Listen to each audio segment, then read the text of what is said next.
My very first exposure to Ys, probably like plenty of you, was stumbling into one of the titles in a GameStop years ago and wondering how on earth to pronounce it. After learning a little bit more about the series, I kinda shied away from it because, to be quite frank, I'm a slow learner when it comes to action RPGs. It just takes me a bit to get comfortable with the frenetic pace and often punishing mechanisms at play. I usually prefer a more deliberate and controlled challenge. Ys, the Oath in Felghana, was my very first experience with this series, and I have to say that I'm in love with this game. I've had a long interest in the series given that Nihon Falcom is one of the old guards of video game developers. Oath in Felghana is a ground-up reimagining of Falcom's 1989 title Ys 3: Wanderers from Ys. That game is a bit divisive for fans, and it's quite apparent why. Instead of the previous game's top-down view, it opted to use a side-scrolling platformer presentation and kind of cemented itself as the outcast of the franchise. The creators of Ys, Masaya Hashimoto and Tomoyoshi Miyazaki, also left to form Quintet after its release. Quintet is responsible for the Soul Blazer trilogy, which includes Soul Blazer, Illusion of Gaia, and Terranigma, which is a heartfelt, poignant, and tight action RPG that I consider to be one of the best games ever made. To add to this aside, it's pretty refreshing and eye-opening to see how many late 80s and early 90s creators have branched out into so many diverse projects and touched and influenced so many different areas of gaming. To be responsible for both the creation of Ys and Quintet's many brilliant titles is impressive. Originally, Oath in Felghana was released on the PC in 2005 in Japan, then on the PSP in 2010 where it received an English translation by Xseed Games.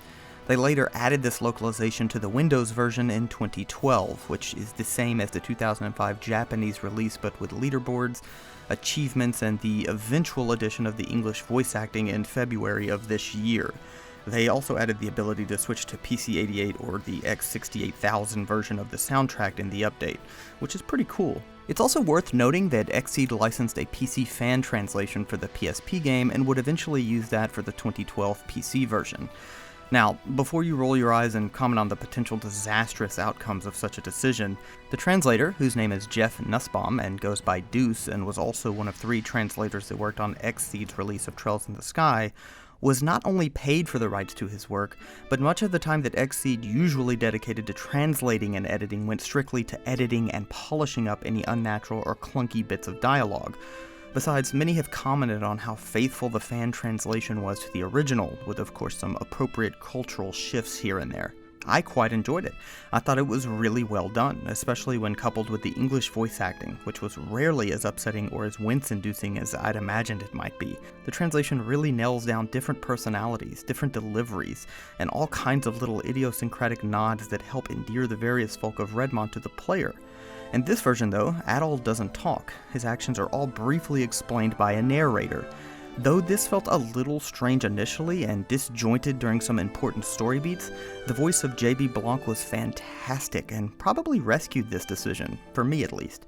That's not to say that this technique doesn't quickly establish Adol as a hero and nod to the player that this is a retelling of one of his legendary exploits, but in a purely textual sense, it would have been off-putting.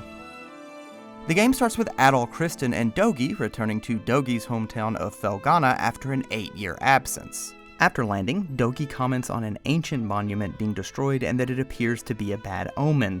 Of course, they hear a scream, and Adol runs to confront a pack of ravenous wolves that have cornered a girl.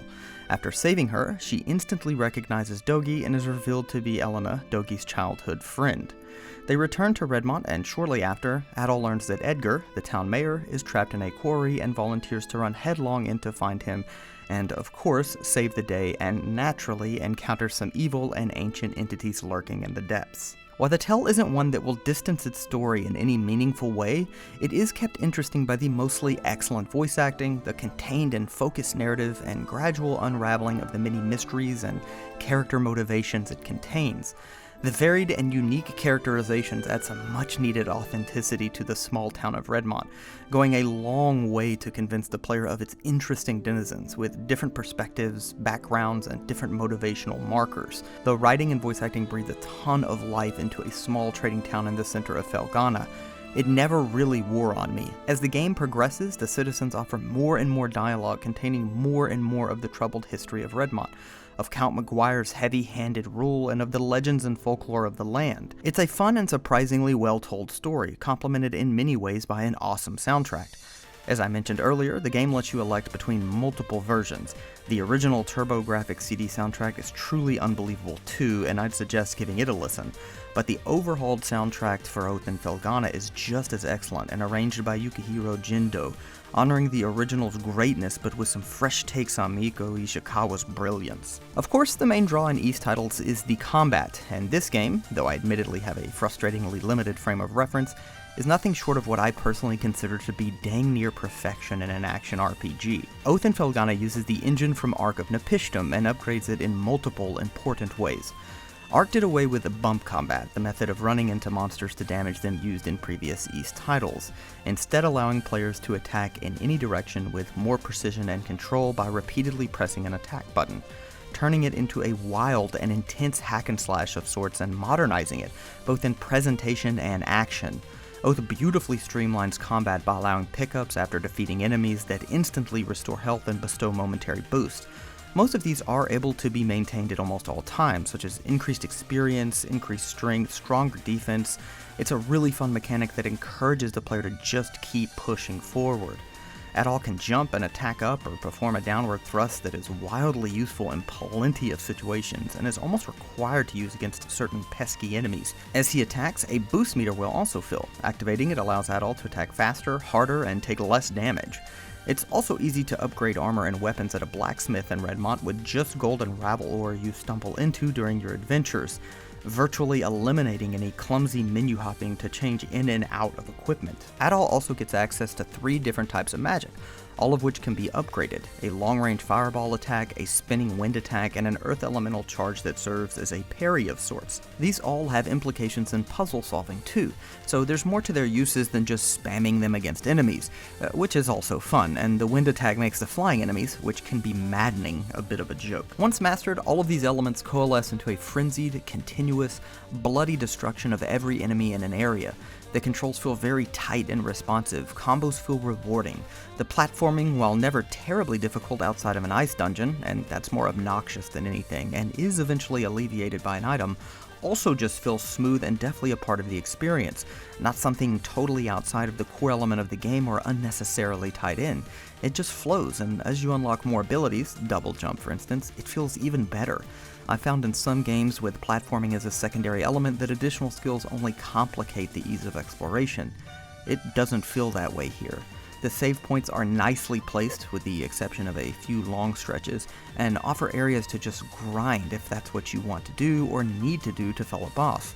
Grinding never really felt laborious or forced though, because of how unencumbered by frustrating mechanics this system is, and how it just keeps flowing. Though it is an option available to the player to help progression, as even a single level helps tremendously. And while the game is regarded as one of, if not the hardest game in the series, and with the normal difficulty feeling closer to most games' hard settings, the harder difficulties can get unreal. But it's a fair challenge, often focalized around boss encounters that test the knowledge and skills that usually the game has just given to the player. Pattern recognition, an old school term with serious weight here, is needed to determine exactly how and when and where to attack. The bosses, for me at least, were the highlights of the game, and the most rewarding part of it too. They're visually stunning and unique and punishing in a very fair way. It's the cycle of the initial feeling of being totally overwhelmed by a barely scrutable enemy pattern and devastating attacks that slowly builds to that moment, sometimes barely achieved, of utter elation and success, of reading the boss's move before they've even been initiated. I'm a turn-based guy, and that won't ever change. It just checks too many boxes for me. But I will admit that the highs of this system are really hard to match. This is a series that has been around for as long as the major staples, but doesn't occupy the same spot in our cultural consciousness. Perhaps because of accessibility, turn-based games are a little easier to just pick up and play, and admittedly, it can be a little difficult to even determine where to start with the Ys franchise, since it presents a seemingly staunch, though in retrospect maybe not all that tough, barrier to entry and a complicated serpentine history. But Oath in Felghana just works. It flows wonderfully. It's perfect for what it's trying to do, and despite the story's lack of punch, it's still surprisingly engaging for how short it was, not demanding that the player pay any extra attention to it than necessary. It is a fun and grounded adventure that is acutely aware of its strengths and pushes the player back to fighting and jumping and chopping. This game is great, and it has pushed me to want to return to Ys. If you've been reticent to give the series a shot, buy this game and play it. It is excellent.